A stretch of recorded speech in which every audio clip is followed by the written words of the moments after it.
Everybody come see us on tour. We'll be in Columbus, Dayton, Cleveland, Cincinnati, Lexington, Kentucky, Burbank, California, and Honolulu. Go to jimmydore.com for a link for tickets. So Colin Rugg dropped a little video. Morning Joe then. Donald Trump is comparable to Adolf Hitler. Morning Joe now. We met with Trump at Mar-a-Lago to settle our differences. So let's take a look at that video. Says that the news network that is most critical of him should be taken off the air. This is not a reach. I could go back and talk about Nazi Germany, and I do it without any concerns whatsoever. And if people can't start drawing the parallels, well, you're just stupid, or you have your head in the sand, or you're one of them. Over the past week, Joe and I have heard from so many people. Okay, so that was them, as the video says. Yes, yeah. And I just want to point out, this is the same guy who told you the Joe Biden of today is the best Biden. And if you don't accept that, F you. You're stupid or you're one of them. Stupid or you're one of them. This is what's so maddening, I think, to so many people, because they get paid millions of dollars to be professionally wrong about everything. Yeah, right? Exactly. In any other field, if you were a doctor, every time you did open heart surgery, they died on the table. They wouldn't keep putting you out there to keep operating on people's hearts. These guys, yeah, this is the best Biden. Still got a job. That should be career ending.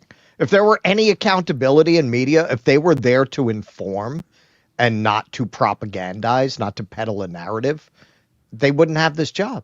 They wouldn't have this job. I mean, by the standards of being right, they're just completely incompetent. Yeah, they should call themselves Stupid and One of Them. That should be the name of that as a couple. And one of them should have a T-shirt that says "I'm with Stupid," and then the other one should have a T-shirt "One of Them" with an arrow pointing to the other one.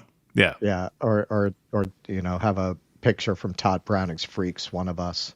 Exactly. All right, so that was then, but then this is now. Apparently, they're patching things up. One of them. Right. Over the past week, Joe and I have heard from so many people, from political leaders to regular citizens, deeply dismayed by several of President-elect Trump's cabinet selections, and they are scared. Last Thursday, we expressed our own concerns on this broadcast and even said we would appreciate the opportunity to speak with the president-elect himself. On Friday, we were given the opportunity to do just that. Joe and I went to Mar-a-Lago to meet personally with President-elect Trump. It was the first time we have seen him in 7 years. Now, we talked about a lot of issues, including abortion, mass deportation, threats of political retribution against political. Last time we saw him, Mika was bleeding from her face, from her eyes, from her wherever. So we made sure to schedule at a very specific time of the month. I called him a Nazi. I called him a Nazi. Good times. Media outlets. We talked about that a good bit. And it's going to come as no surprise to anybody who watches this show, has watched it over the past year or over the past decade, that we didn't see eye to eye on a lot of issues, and we told him so. What we did agree on was to restart communications. My father often spoke with world leaders with whom he and the United States profoundly disagreed. That's a task shared by reporters and commentators alike. My father loved Hitler. Spoken to President Trump since March of 2020. Other than a personal call Joe made to Trump on the morning after the attempt on his life in Butler, Pennsylvania. In this meeting, President Trump was cheerful. He was upbeat. He seemed interested in finding common ground with Democrats on some of the most divisive issues. And for those asking why we would go speak to the president-elect during such fraught times, especially between us, I guess I would ask back, why wouldn't we? 5 years of political warfare has deeply divided Washington and the country. A lot of you might not, but we remember Robert Downey Jr. ending his career in irrelevance, literally as a circus act, appearing in big tents across the country. And we don't want that to be us. We have been as clear as we know how in expressing our deep concerns about President Trump's actions and words in the course of public debate. But for nearly 80 million Americans, election denialism, public trials, and January 6th were not as important as the issues that moved them to send Donald Trump back to the White House with their vote. Joe and I realize it's time to do something different. And that starts with not only talking about Donald Trump, but also talking with him. Okay. All right. So, people took that surprisingly well. They took that very well. So let's see what the reaction they got for that was. Friend of show, Jimmy Dore. Remember how we said Trump was literal Hitler and he would end democracy and be a fascist dictator? Well, psych. Yes, indeed. They seem to be whistling a different tune now. Rafiq, she literally just said he was fascist and that women were going to die if he was elected president. That is what I think our British friends call a sticky wicket that they're in. Brian Stelter. Loyal Morning Joe viewers are furious about the Trump meeting. Jeff Jarvis called it a betrayal of their colleagues, democracy, and us all. It is a disgusting show of obeisance in advance. Some fans are vowing not to watch the show anymore. No, I know, as someone who kind of does this for a living now, I should probably be less ignorant, but who the fuck is Jeff Jarvis? I've never heard of Jeff Jarvis. Is he an MSNBC guy? Is he like No, that's who is Vision. That's Vision in the Avengers. Who's Jeff? Jeff Jarvis called it a betrayal of their colleagues. Who is that?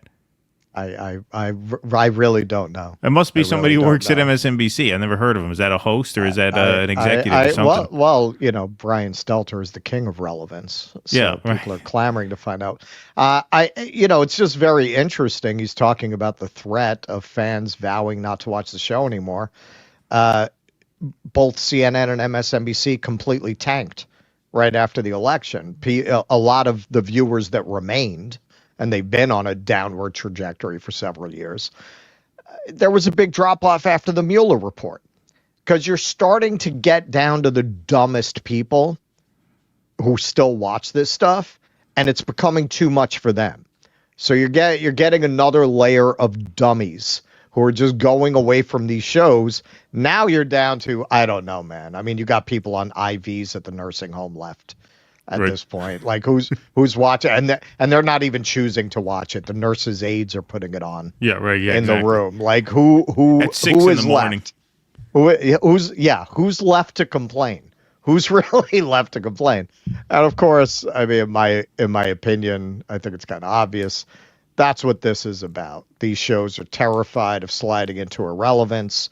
It's funny because if you handed me, you, the average person, Joe Scarborough, Mika Brzenzski money, that's fuck you money. Who cares if your show goes off the air, right? But for these people, man, once you're at that level, you think differently. Like that money is just a baseline thing that you assume being rich.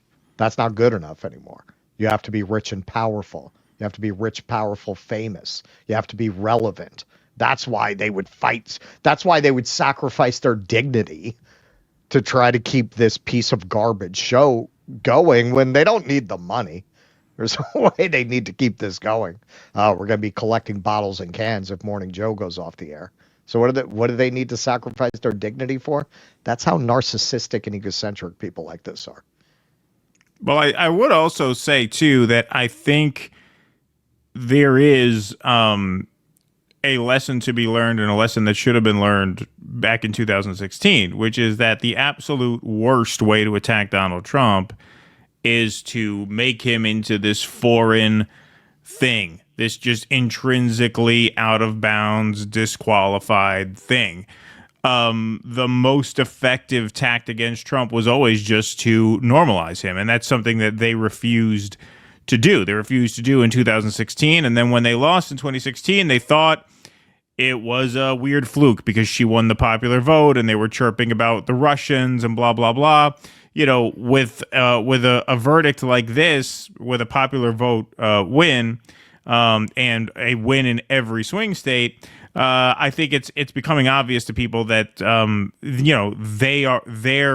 sort of otherizing of Trump as someone just, like I said, intrinsically out of bounds did not work, because that's the exact campaign they ran. They ran a campaign of their message in the campaign. It was not, they didn't run on left-wing economics. They didn't even run on wokeness. They ran on Liz Cheney likes Kamala because January 6th was a really scary day. That was their message. And that's what Morning Joe insisted that she run on, because Morning Joe, I mean, look, Joe Scarborough is a Republican. He was a Republican. He exited because of Trump and God forbid, right?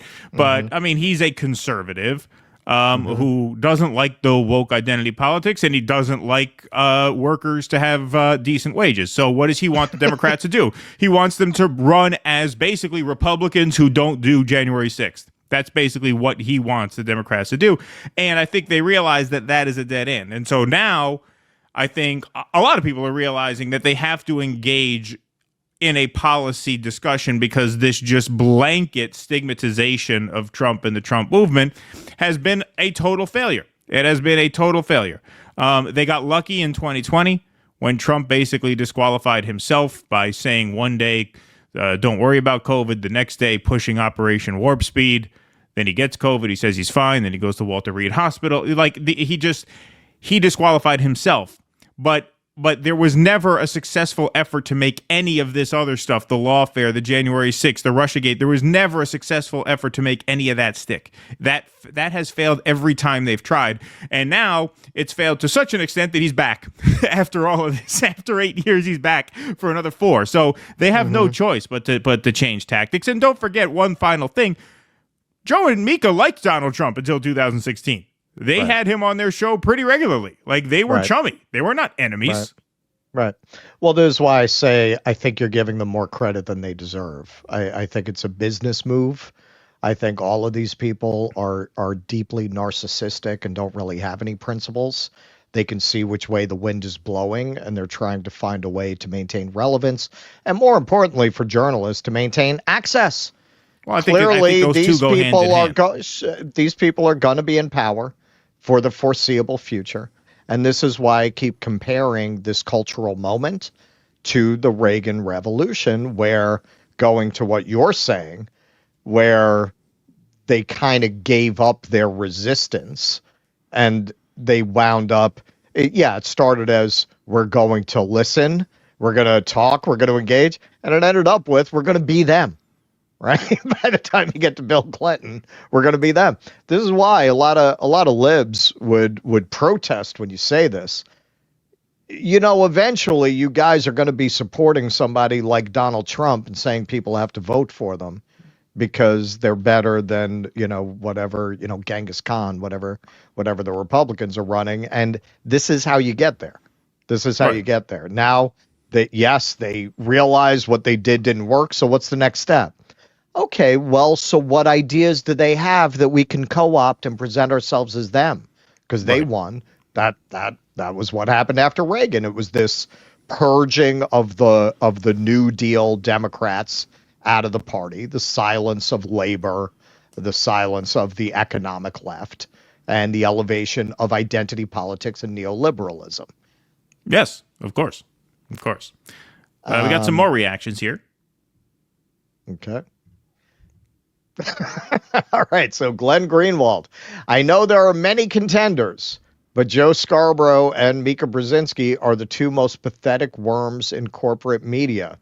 They will do and say anything to feel close to power. They both worshipped Trump in 2015 and only turned against him when he wouldn't pick Joe as VP. All right, I know you're not enough of a dork for this, but Marvel Comics had a series, What If? That was like, well, what if Mary Jane became Spider-Man instead of Peter Parker? That would be a great novel. What if Trump had picked Joe Scarborough to be his VP? What alternate reality would we be living in? Keith Oberman. Look, this isn't complex. Joe Scarborough has always been a political whore.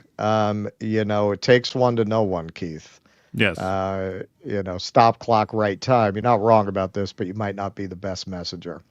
So, of course, The View, which I got to say, they joke about a lot of different shows that their audience is mostly hate watchers. I think The View, it's at least 50% of their audience is hate watching this show. I mean, even Candace Owens, the day after the election, tweeted out, "What time is The View on?" Yeah. Like everyone wanted to watch The View meltdown, myself included, actually. Okay, so The View weighed in on Joe and Mika, and as you can imagine, Sonny was not thrilled. Look, the bottom line is that America needs a free press that is willing to speak truth to power right now, more than ever. And I think that we have to be very clear-eyed when we think about the president-elect and cover the president-elect. And I don't think you need to sit down for 90 minutes at Mar-a-Lago and kiss his ring to be able to speak truth and to be able to cover a story. So maybe they're not journalists in the true sense. Maybe they're saying that they're opinion journalists. But we have to remember that Trump is the guy who ushered in the era of fake news.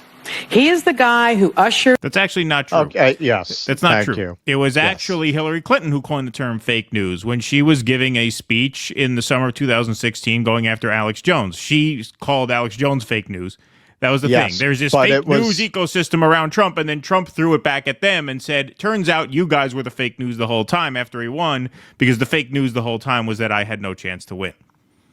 Yes, but in terms of the overall concept, that really goes back to the Bush administration, where a lot was made of this. They had some terrifying interviews with some Bush insiders that was very prevalent in the press. About truthiness. Yeah, truthiness. About things having the feel of truth. What is truth anyway? Right? Sure. Right. Well, that's really shit, where but this as started. a term, fake news, it was the libs who started using the word fake news in the campaign in 2016. The actual phrase, fake news. But the idea that we're just going to dispense with the idea that things have to be true, we could just get rid of that really started with Bush. They didn't invent political lying, but they really did put out the innovation of being unapologetic about it and putting out the rather Orwellian idea, well, if everyone believes it, who's to say what the truth is? Right. Go ahead. In alternative facts. He is the guy who attacked 3 black female journalists. He's the guy that revoked Jim Acosta's press credentials for asking him a question. And so I think that this president-elect, I hate to say it, would like nothing more than to have only Fox News cover him, would like nothing more than a state-sponsored media. And I don't think he can be trusted in the way that other presidents can be trusted. This is an aberration. But the reality is he doesn't just have Fox News. He didn't do a lot of mainstream media this election, but he went on Joe Rogan and reached 50 million people. Okay, so Sonny was actually responding to a monologue by Alyssa Farah Griffin that was essentially to the effect of, we have to reach out, we have to talk to Donald Trump and his people. Now, a lot of people speculate, because she's really been singing that song since the election, that she might be hitting that note because she wants to keep her job. Interesting. Companies realized their bet against Trump and MAGA was a poor choice.